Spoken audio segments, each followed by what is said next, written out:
The Adventures of Maya the Bee by Waldemar Bonsels. Translated by Adele, Szold, Seltzer, and Arthur Guiterman. Chapter 1. First Flight.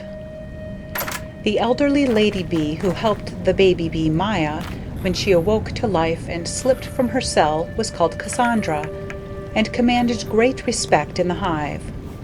Those were exciting days. A rebellion had broken out in the nation of bees, which the queen was unable to suppress. While the experienced Cassandra wiped Maya's large, bright eyes and tried as best she could to arrange her delicate wings, the big hive hummed and buzzed like a threatening thunderstorm, and the baby bee found it very warm and said so to her companion. Cassandra looked about, troubled, without replying. It astonished her that the child so soon found something to criticize. But really, the child was right. The heat and the pushing and crowding were almost unbearable. Maya saw an endless succession of bees go by in such swarming haste that sometimes one climbed up and over another, or several rolled past together clotted in a ball. Once the queen bee approached. Cassandra and Maya were jostled aside.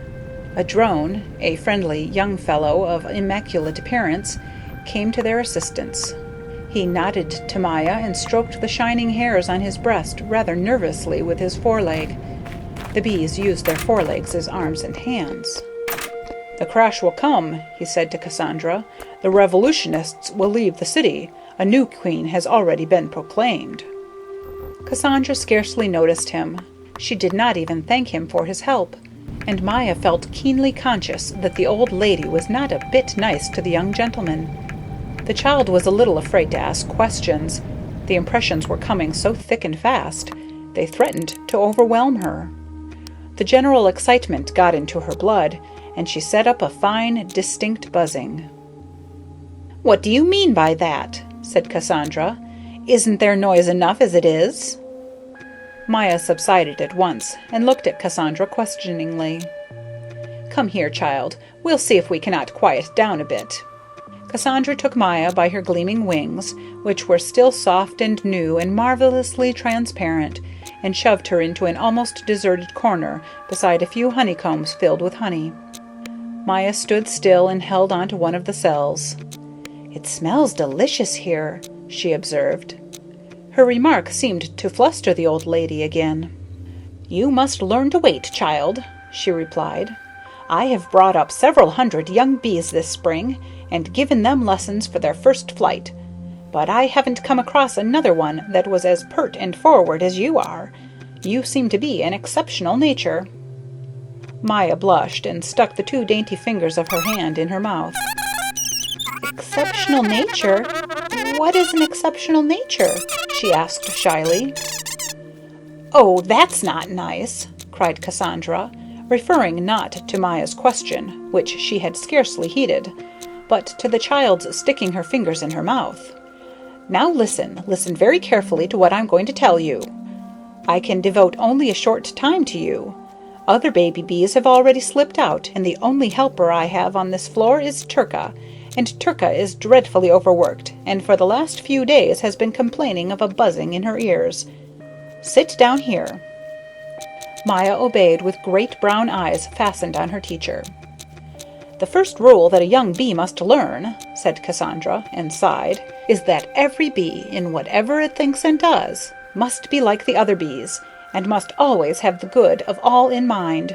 In our order of society, which we have held to be the right one from time immemorial, and which couldn't have been better preserved than it has been, this rule is the one fundamental basis for the well-being of the state. Tomorrow you will fly out of the hive. An older bee will accompany you. At first you will be allowed to fly only short stretches, and you will have to observe everything very carefully, so that you can find your way back home again. Your companion will show you the 100 flowers and blossoms that yield the best nectar. You'll have to learn them by heart. This is something no bee can escape doing. Here, you may as well learn the first line right away. Clover and honeysuckle. Repeat it. Say clover and honeysuckle." "I can't," said little Maya. "It's awfully hard." I'll see the flowers later anyway." Cassandra opened her old eyes wide and shook her head. "You will come to a bad end," she sighed. "I can foresee that already." "Am I supposed later on to gather nectar all day long?" asked Maya.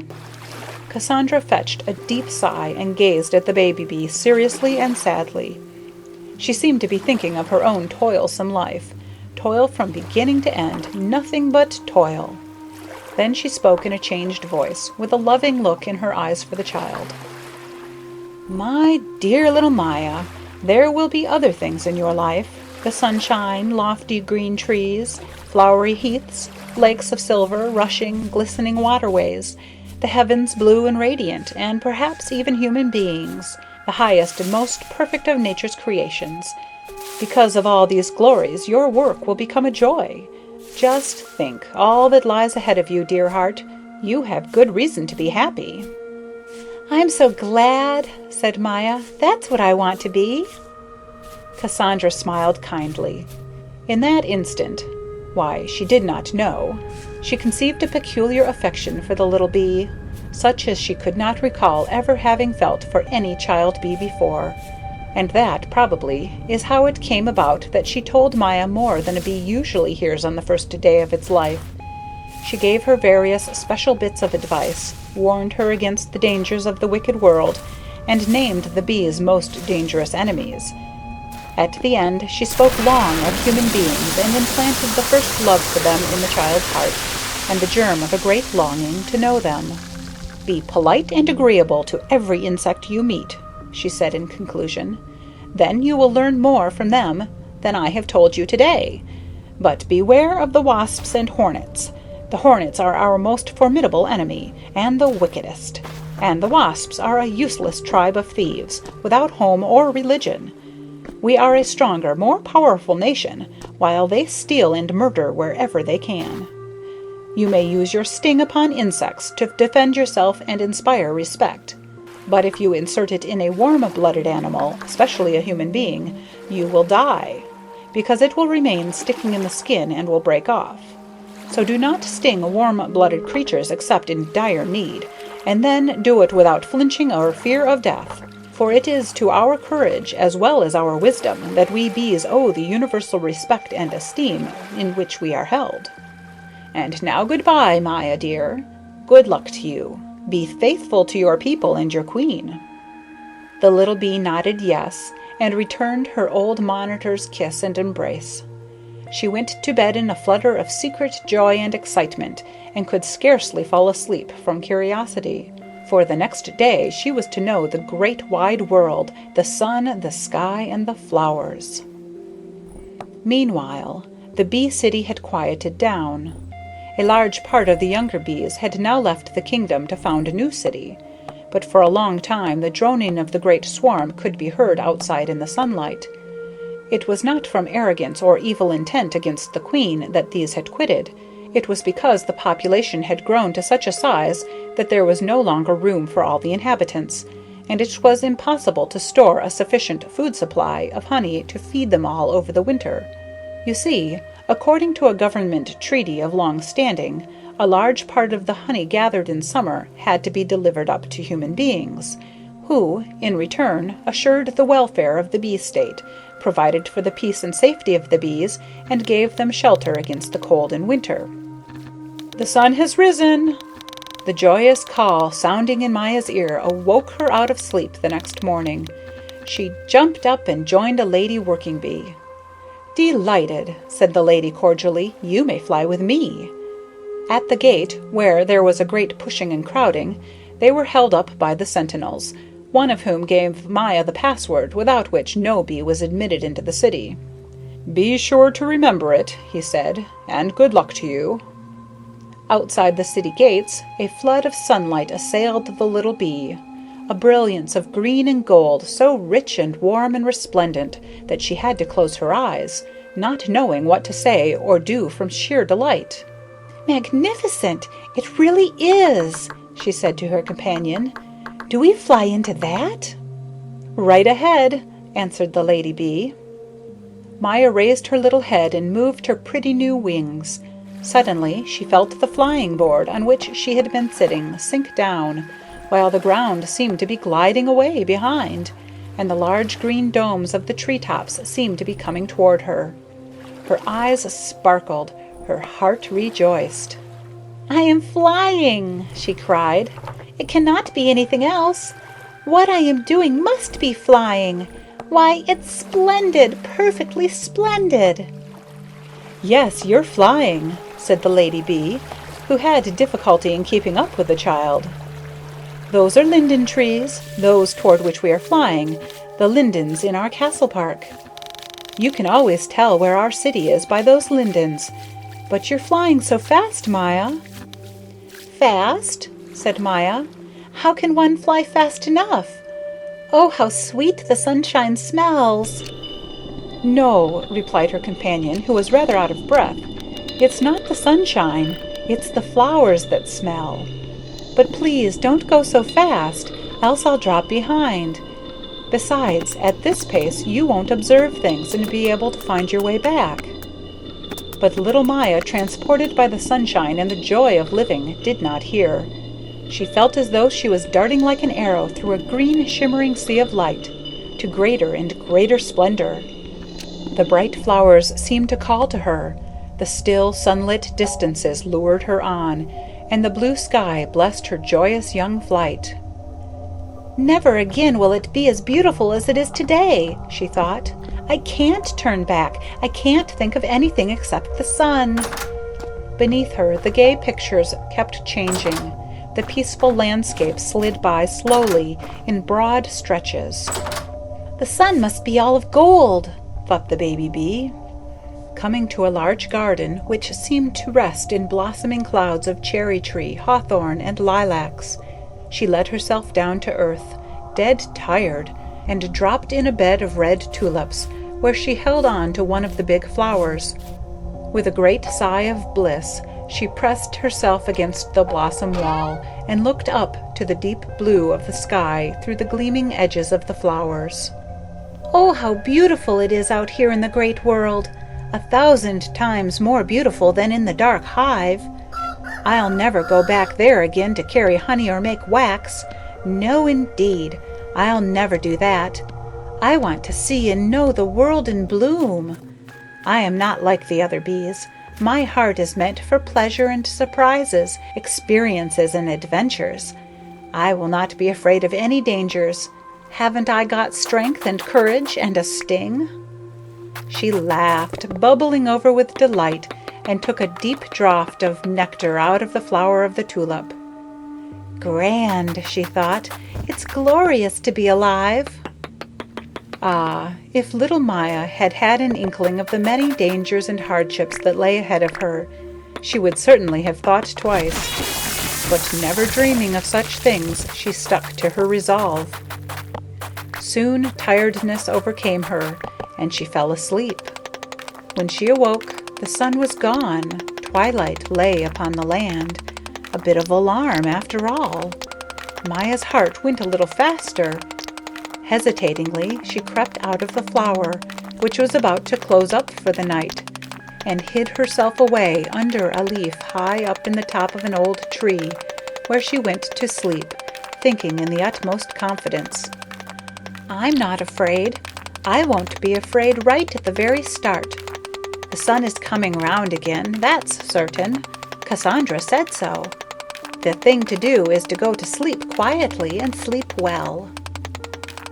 Chapter 2. The House of the Rose. By the time Maya woke, it was full daylight. She felt a little chilly under her big green leaf, and stiff in her limbs, so that her first movements were slow and clumsy. Clinging to a vein of the leaf, she let her wings quiver and vibrate, to limber them up and shake off the dust. Then she smoothed her fair hair, wiped her large eyes clean, and crept warily down to the edge of the leaf, where she paused and looked around. The glory and the glow of the morning sun were dazzling. Though Maya's resting place still lay in cool shadow, the leaves overhead shone like green gold.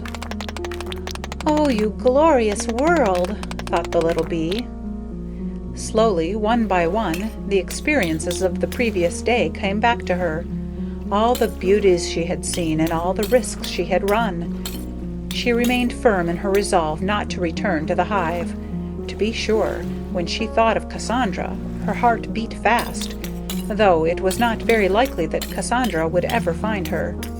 No, to her there was no joy in forever having to fly in and out of the hive, carrying honey and making wax. This was clear once and for all. She wanted to be happy and free and enjoy life in her own way. Come what might, she would take the consequences. Thus lightly thought Maya, the truth being that she had no real idea of the things that lay in store for her. Afar off in the sunshine something glimmered red. A lurking impatience seized the little bee. Moreover, she felt hungry. So courageously, with a loud, joyous buzz, she swung out of her hiding place into the clear, glistening air and the warm sunlight, and made straight for the red patch that seemed to nod and beckon. When she drew near, she smelled a perfume so sweet that it almost robbed her of her senses, and she was hardly able to reach the large red flower. She let herself down on the outermost of its curved petals and clung to it tightly. At the gentle tipping of the petal, a shining silver sphere almost as big as herself came rolling toward her, transparent and gleaming in all the colors of the rainbow. Maya was dreadfully frightened, yet fascinated too by the splendor of the cool silver sphere, which rolled by her, balanced on the edge of the petal, leapt into the sunshine, and fell down in the grass. Oh! The beautiful ball had shivered into a score of wee pearls. Maya uttered a little cry of terror, but the tiny round fragments made such a bright, lively glitter in the grass, and ran down the blades in such twinkling, sparkling little drops like diamonds in the lamplight, that she was reassured. She turned towards the inside of the calyx. A beetle, a little smaller than herself, with brown wing sheaths and a black breastplate, was sitting at the entrance. He kept his place unperturbed, and looked at her seriously, though by no means unamiably. Maya bowed politely. "Did the ball belong to you?" she asked, and receiving no reply, added, "I am very sorry I threw it down." "Do you mean the dewdrop?" smiled the beetle, rather superior. "You needn't worry about that. I had taken a drink already, and my wife never drinks water. She has kidney trouble. What are you doing here?" "What is this wonderful flower?" asked Maya, not answering the beetle's question. "Would you be good enough to tell me its name?" Remembering Cassandra's advice, she was as polite as possible. The beetle moved his shiny head in his dorsal plate, a thing he could do easily without the least discomfort, as his head fitted in perfectly and glided back and forth without a click. "You seem to be only of yesterday," he said, and laughed, not so very politely. Altogether, there was something about him that struck Maya as unrefined. The bees had more culture and better manners, yet he seemed to be a good-natured fellow, because seeing Maya's blush of embarrassment, he softened to her childish ignorance.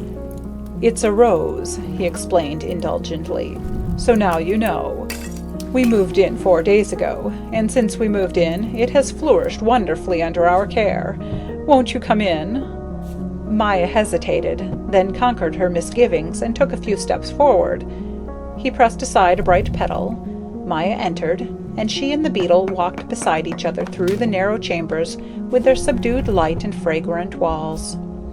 "What a charming home!" exclaimed Maya, genuinely taken with the place. "The perfume is positively intoxicating." Maya's admiration pleased the beetle. "It takes wisdom to know where to live," he said, and smiled good-naturedly. "Tell me where you live, and I'll tell you what you're worth, says an old adage. Would you like some nectar?" "Oh," Maya burst out, "I'd love some."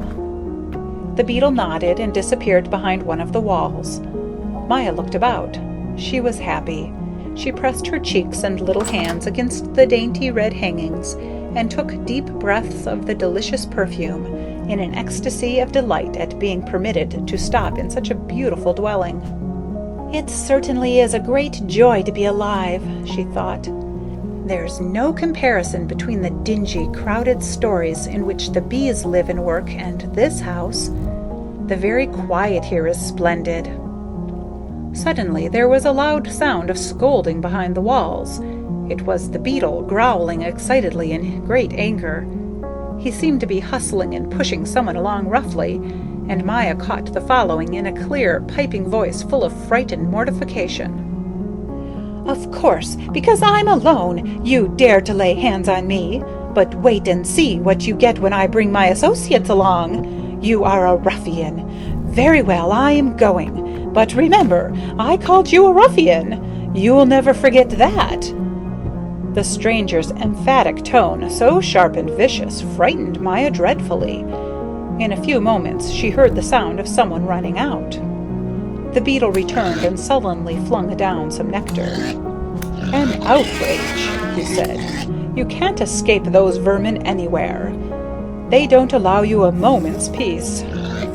Maya was so hungry she forgot to thank him and took a mouthful of nectar and chewed, while the beetle wiped the perspiration from his forehead and slightly loosened his upper armor so as to catch his breath.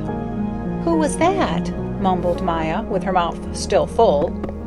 "Please empty your mouth. Finish chewing and swallowing your nectar. One can't understand a word you say." Maya obeyed, but the excited owner of the house gave her no time to repeat her question. "It was an ant," he burst out angrily. "Do those ants think we save and store up hour after hour only for them? The idea of going right into the pantry without a how do you do or a by your leave. It makes me furious. If I didn't realize that the ill-mannered creatures actually didn't know better, I wouldn't hesitate a second to call them thieves." At this he suddenly remembered his own manners. "I beg your pardon," he said, turning to Maya. "I forgot to introduce myself. My name is Peter, of the family of rose beetles." "My name is Maya," said the little bee shyly. "I am delighted to make your acquaintance." She looked at Peter closely. He was bowing repeatedly and spreading his feelers like two little brown fans. That pleased Maya immensely. "You have the most fascinating feelers," she said. "Simply sweet." "Well, yes," observed Peter, flattered. "People do think a lot of them. Would you like to see the other side?" "If I may." The rose beetle turned his fan-shaped feelers to one side and let a ray of sunlight glide over them. "Great, don't you think?" he asked. "I shouldn't have thought anything like them possible," rejoined Maya. "My own feelers are very plain." "Well, yes," observed Peter. "To each his own. By way of compensation, you certainly have beautiful eyes, and the color of your body, the gold of your body, is not to be sneezed at." Maya beamed. Peter was the first person to tell her she had any good looks. Life was great. She was happy as a lark and helped herself to some more nectar. "An excellent quality of honey," she remarked. "Take some more," said Peter, rather amazed by his little guest's appetite. "Rose juice of the first vintage. One has to be careful and not spoil one's stomach. There's some dew left, too, if you're thirsty." "Thank you so much," said Maya. "I'd like to fly now, if you will permit me." The rose beetle laughed. "Flying, always flying," he said. "It's in the blood of you bees. I don't understand such a restless way of living. There's some advantage in staying in one place, too, don't you think?" Peter courteously held the red curtain aside. "I'll go as far as our observation pedal with you," he said. "It makes an excellent place to fly from." "Oh, thank you," said Maya. "I can fly from anywhere." "That's where you have the advantage over me," replied Peter. "I have some difficulty in unfolding my lower wings." He shook her hand and held the last curtain aside for her. "Oh, the blue sky!" rejoiced Maya. "Goodbye." "So long," called Peter, remaining on the top petal to see Maya rise rapidly straight up to the sky in the golden sunlight and the clear, pure air of the morning. With a sigh, he returned pensive to his cool rose dwelling, for though it was still early, he was feeling rather warm. He sang his morning song to himself, and it hummed in the red sheen of the petals and the radiance of the spring day that slowly mounted and spread over the blossoming earth. Golden green our field and tree, warm in summer's glow. All is bright and fair to see, while the roses blow. What or why the world may be, who can guess or know? All my world is glad and free, while the roses blow. Brief, they say, my time of glee, with the roses I go. Yes, but life is good to me, while the roses blow. Chapter 3. The Lake. Dear me, thought Maya, after she had flown off. Oh, dear me, I forgot to ask Mr. Peter about human beings. A gentleman of his wide experience could certainly have told me about them, but perhaps I'll meet one myself today. Full of high spirits and in a happy mood of adventure, she let her bright eyes rove over the wide landscape that lay spread out below in all its summer splendor. She came to a large garden gleaming with 1,000 colors. On her way, she met many insects who sang out greetings and wished her a pleasant journey and a good harvest. But every time she met a bee, her heart went pit-a-pat. After all, she felt a little guilty to be idle, and was afraid of coming upon acquaintances. Soon, however, she saw that the bees paid not the slightest attention to her. Then all of a sudden, the world seemed to turn upside down. The heavens shone below her in endless depths. At first, she was dreadfully frightened. She thought she had flown too far up and lost her way in the sky. But presently she noticed that the trees were mirrored on the edge of the terrestrial sky, and to her entrancement she realized that she was looking at a great serene basin of water which lay blue and clear in the peaceful morning. She let herself down close to the surface. There was her image flying in reflection, the lovely gold of her body shining at her from the water, her bright wings glittering like clear glass, and she observed that she held her little legs properly against her body, as Cassandra had taught her to do. It's bliss to be flying over the surface of water like this. It is, really, she thought. Big fish and little fish swam about in the clear element, or seemed to float idly. Maya took good care not to go too close. She knew there was danger to bees from the race of fishes. On the opposite shore she was attracted by the water lilies and the rushes, the water lilies with their large round leaves lying outspread on the water like green plates, and the rushes with their sun-warmed reedy stalks. She picked out a leaf well concealed under the tall blades of the rushes. It lay in almost total shade, except for 2 round spots like gold coins. The rushes swayed above in the full sunlight. "Glorious," said the little bee, "perfectly glorious." She began to tidy herself. Putting both arms up behind her head, she pulled it forward as if to tear it off, but was careful not to pull too hard, just enough to scrape away the dust. Then, with her little hind legs, she stroked and dragged down her wing sheaths, which sprang back in position, looking beautifully bright and glossy. Just as she had completed her toilet, a small steely blue bottle came and alighted on the leaf beside her. He looked at her in surprise. "What are you doing here on my leaf?" he demanded. Maya was startled. "Is there any objection to a person's just resting here a moment or two?" Maya remembered Cassandra's telling her that the nation of bees commanded great respect in the insect world. Now she was going to see if it was true. She was going to see if she, Maya, could compel respect. Nevertheless, her heart beat a little faster because her tone had been very loud and peremptory. But actually, the blue bottle was frightened. He showed it plainly. When he saw that Maya wasn't going to let anyone lay down the law to her, he backed down. With a surly buzz, he swung himself onto a blade that curved above Maya's leaf, and said in a much politer tone, talking down to her out of the sunshine, "You ought to be working. As a bee, you certainly ought. But if you want to rest, all right, I'll wait here." "There are plenty of leaves," observed Maya. "All rented," said the bluebottle. "Nowadays, one is happy to be able to call a piece of ground one's own. If my predecessor hadn't been snapped up by a frog 2 days ago, I should still be without a proper place to live in. It's not very pleasant to have to hunt up a different lodging every night. Not everyone has such a well-ordered state as you bees. But permit me to introduce myself. My name is Jack Christopher." Maya was silent with terror, thinking how awful it must be to fall into the clutches of a frog. "Are there many frogs in the lake?" she asked, and drew to the very middle of the leaf so as not to be seen from the water. The bluebottle laughed.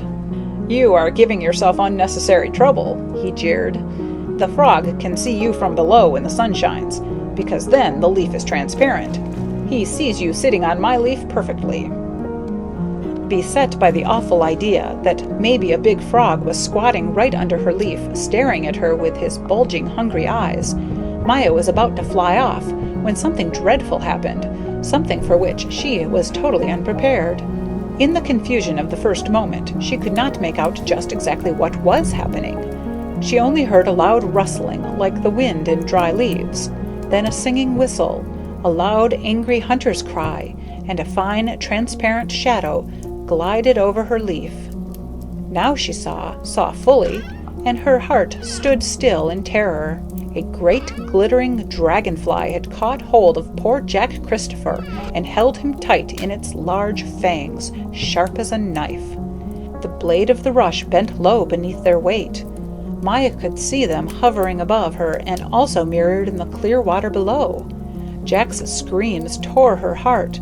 Without thinking, she cried, "Let the bluebottle go at once, whoever you are!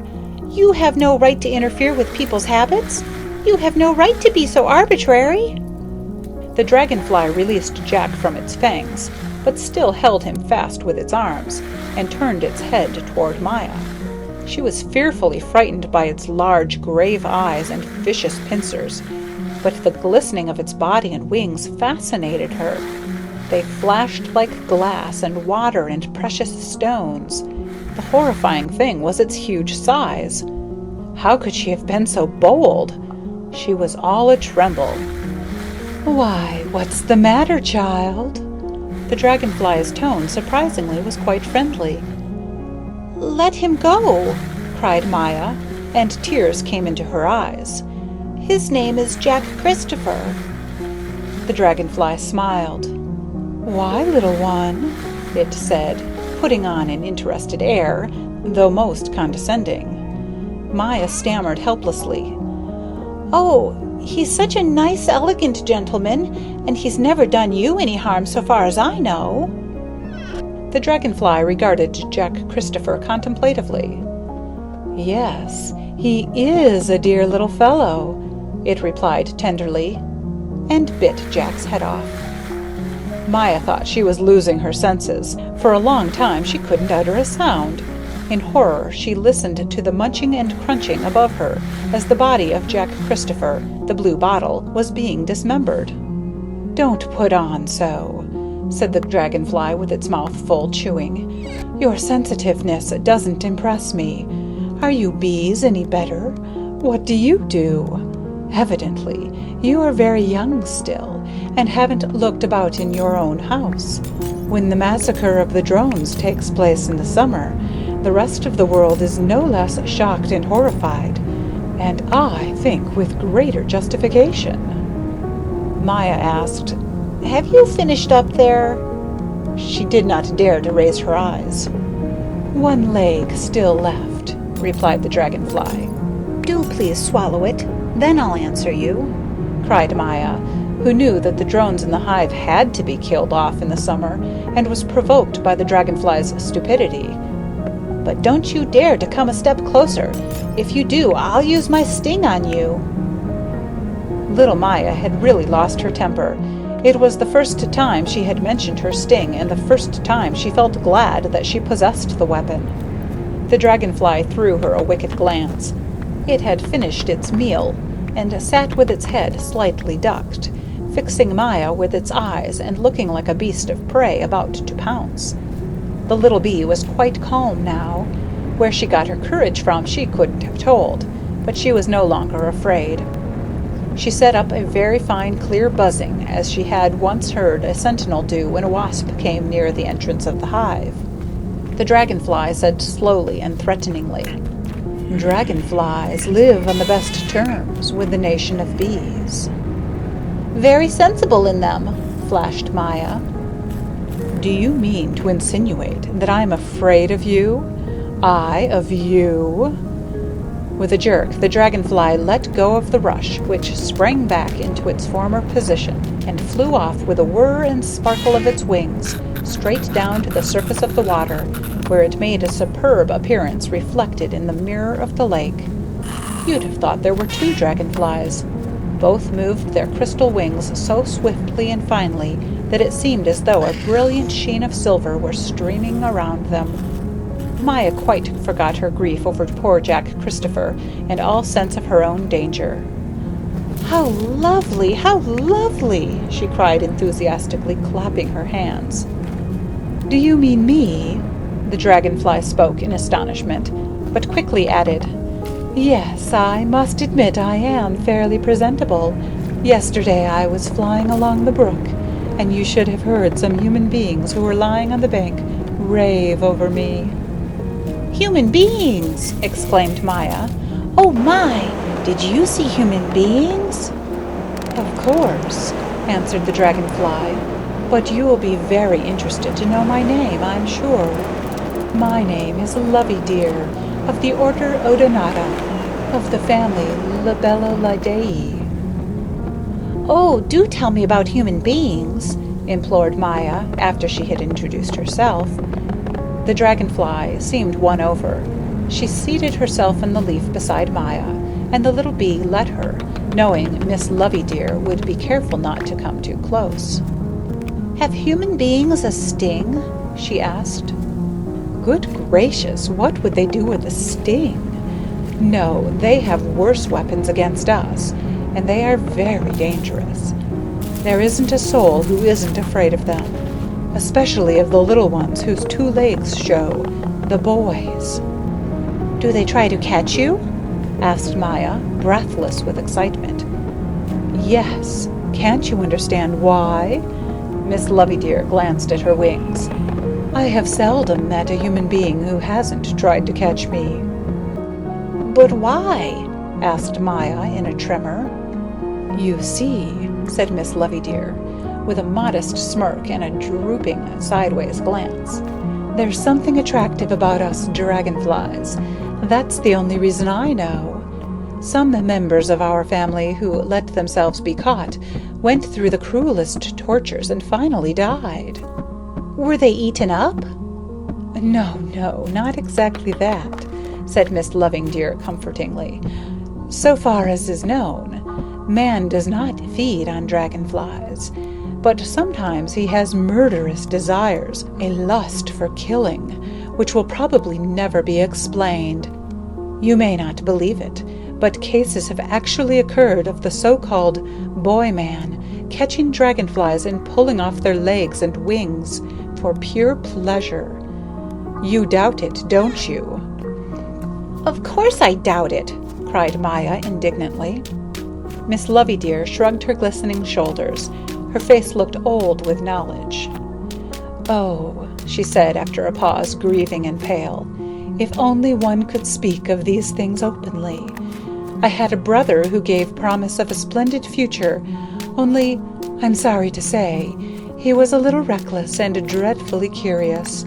A boy once threw a net over him, a net fastened to a long pole. Who would dream of a thing like that? Tell me, would you?" "No," said the little bee, "never. I should never have thought of such a thing." The dragonfly looked at her. A black cord was tied round his waist between his wings, so that he could fly, but not fly away, not escape. Each time my brother thought he had got his liberty, he would be jerked back horribly within the boy's reach. Maya shook her head. "You don't dare even think of it," she whispered. "If a day passes when I don't think of it," said the dragonfly, "I am sure to dream of it. One misfortune followed another.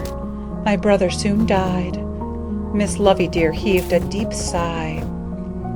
"What did he die of?" asked Maya in genuine sympathy. Miss Loveydear could not reply at once. Great tears welled up and rolled down her cheeks. "He was stuck in a pocket," she sobbed. "No one can stand being stuck in a pocket." "But what is a pocket?" Maya could hardly take in so many new and awful things all at once. "A pocket," Miss Loveydear explained, "is a storeroom that men have in their outer hide. And what else do you think was in the pocket when my brother was stuck into it?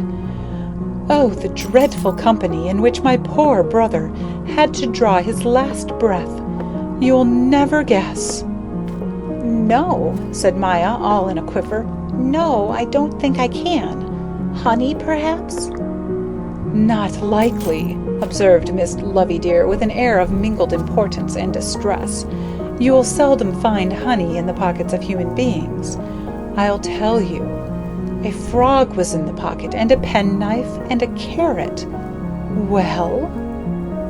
"Horrible," whispered Maya. "What is a penknife?" "A penknife, in a way, is a human being's sting, an artificial one. They are denied a sting by nature, so they try to imitate it. The frog, thank goodness, was nearing his end.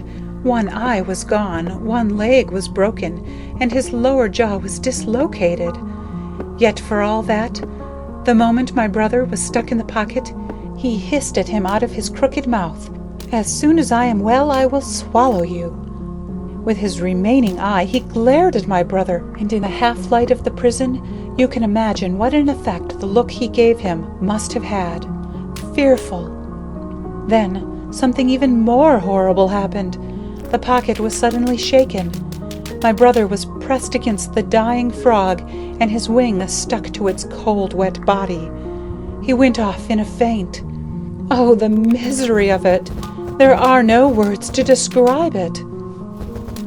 "How did you find all this out?"